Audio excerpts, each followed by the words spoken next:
কোনো আইনে আমরা আর এই বাংলাদেশকে পরিচালিত হতে দেব না। কিন্তু অভ্যুত্থানের পরে নানান শক্তি আবারও চেষ্টা করছে পুরনো সিস্টেমে এই দেশকে এগিয়ে নিয়ে যাবার। আমরা তখন বলেছি, জুলাই গণ অভ্যুত্থানে আমরা যখন রাজপথে নেমেছিলাম, আমাদের ভাইয়েরা শহীদ হয়েছে, আমাদের বোনেরা নির্যাতিত হয়েছে, আমরা এই বাংলাদেশকে আর পুরনো রূপে ফেরত দিতে দিব না। বিচার সংস্কার এবং নতুন সংবিধানের মাধ্যমে আমরা একটি নতুন বাংলাদেশের যাত্রা শুরু করতে চাই। প্রিয় মৌলভীবাজারবাসী, গণ অভ্যুত্থানের পরে আমাদের স্বপ্ন, আমাদের আকাঙ্ক্ষা ছিল আকাশচুম্বী। আমরা বলেছিলাম, তরুণরা কর্মসংস্থানের দাবিতে রাজপথে নেমেছিল, বাংলাদেশের জনগণ অর্থনৈতিক বৈষম্য বিলোপের দাবিতে রাজপথে নেমেছিল, বাংলাদেশের মানুষেরা মানবিক মর্যাদা, নিজেদের স্বাধীনতার জন্য রাজপথে নেমেছিল। আমরা হয়তো সেই স্বাধীনতা গণতন্ত্র পেলেও আমরা এখনো আমাদের অর্থনৈতিক স্বাধীনতা, আমাদের কর্মসংস্থানের যেই দাবি, সেই দাবি আমরা এখনো পূরণ করতে পারি নাই। আমরা এই অন্তর্বর্তী সরকারের সময় অনেক স্বপ্ন দেখেছিলাম, আমাদের অনেক দাবি ছিল, কিন্তু আমাদের সব স্বপ্নকে নির্বাচনের সাথে একমাত্র দাবিতে রূপান্তর করে ফেলা হয়েছে।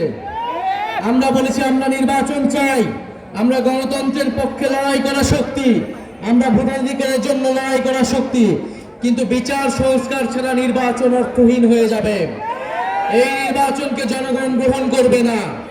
ফলে বিচার এবং সংস্কারের যতটুকু আমরা এগিয়েছি, তার পক্ষে আমাদেরকে আরো ঐক্যমত করে আমাদেরকে নির্বাচনের দিকে যেতে হবে।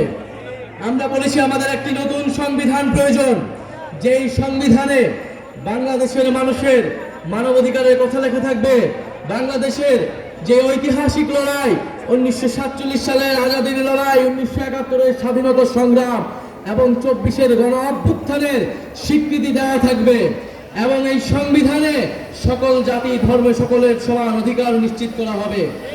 সেই নতুন সংবিধানের বিপক্ষে দাঁড়িয়ে যাচ্ছে বিভিন্ন রাজনৈতিক শক্তি। 72-এর সংবিধানকে রক্ষা করার জন্য বিভিন্ন গোষ্ঠী রাজপথে নেমেছে।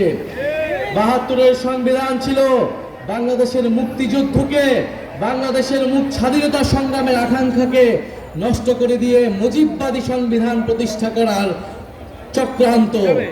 আমরা সেই চক্রান্তের ভিতরে গত 54 বছর ছিলাম, কিন্তু জুলাই গণ অভ্যুত্থানের মাধ্যমে আমরা সেই চক্রান্ত থেকে বের হতে চাই।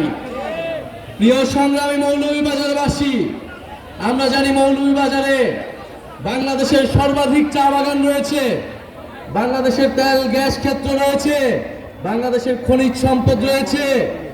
এই বৃহত্তর সিলেট অঞ্চলে মৌলভীবাজার অত্যন্ত গুরুত্বপূর্ণ এলাকা, কিন্তু এই মৌলভীবাজারের যেই জাতীয় সম্পদ রয়েছে, সেই সম্পদের সুষ্ঠু ব্যবহার আমরা কখনো করতে পারি নাই। এই মৌলভীবাজারে চা শ্রমিকরা রয়েছেন, চা শ্রমিকরা কয়েকদিন পর পরে আন্দোলন করে ন্যায্য মজুরির জন্য। আমরা জানি শ্রীলঙ্কায় চা শ্রমিকরা 550 টাকা তারা দৈনিক মজুরি পায়, ভারতেও 400-র বেশি টাকা তারা মজুরি পায়, অথচ বাংলাদেশে এটা 200 কম, 179 টাকা মাত্র তারা মজুরি পায়। 179 টাকা একজন শ্রমিক কিভাবে তার দিন যাপন করবে, কিভাবে তার স্বাস্থ্য, শিক্ষা, তার পরিবারকে তার ভরণ পোষণ ব্যয়ভার বহন করবে? আমরা যেই বাংলাদেশ কামনা করি, সেই বাংলাদেশে একজন চা শ্রমিক তার ন্যায্য মজুরি পাবে, তার পরিবারের, তার সন্তানের শিক্ষা এবং স্বাস্থ্যের অধিকার তারা নিশ্চিত করতে পারবে। আমরা এমন একটা বাংলাদেশ চাই। এই মৌলভীবাজারে আমরা চা শ্রমিকদের অধিকার নিশ্চিত করতে চাই। এই মৌলভীবাজারে যারা বিভিন্ন জাতিসত্তা রয়েছেন, খাসিয়া, পাংখোয়া সহ বিভিন্ন ক্ষুদ্র জাতিসত্তা রয়েছেন, আমরা তাদের অধিকার নিশ্চিত করতে চাই। মৌলভীবাজারে যারা আলেম সমাজ রয়েছেন, যারা মাদ্রাসার ছাত্র রয়েছেন, আমরা জানি জুলাই গণ অভ্যুত্থানে এই মৌলভীবাজার সহ সারা বাংলাদেশে আপনারা ইনসাফের পক্ষে, বাংলাদেশের স্বাধীনতার পক্ষে লড়াই করেছিলেন। বাংলাদেশের সেই স্বাধীনতার পক্ষে, জনগণের পক্ষে, জুলুমের বিপক্ষে আপনাদের যে লড়াই, সেই লড়াই অব্যাহত থাকবে। জাতীয় নাগরিক পার্টি আলেম সমাজের পক্ষে থাকবে ইনশাআল্লাহ। প্রিয় সংগ্রামী বন্ধুগণ, বিবিসিতে একটা রিপোর্ট দেখলাম আমরা, হবিগঞ্জ জেলার বানিয়াচংয়ে, যেখানে পুলিশ হত্যাকে প্রমিনেন্ট করে তোলা হচ্ছে। এই পুলিশ হত্যার দায় আমাদের অভ্যুত্থানকারী ছাত্র জনতাকে দেওয়ার অপচেষ্টা করা হচ্ছে।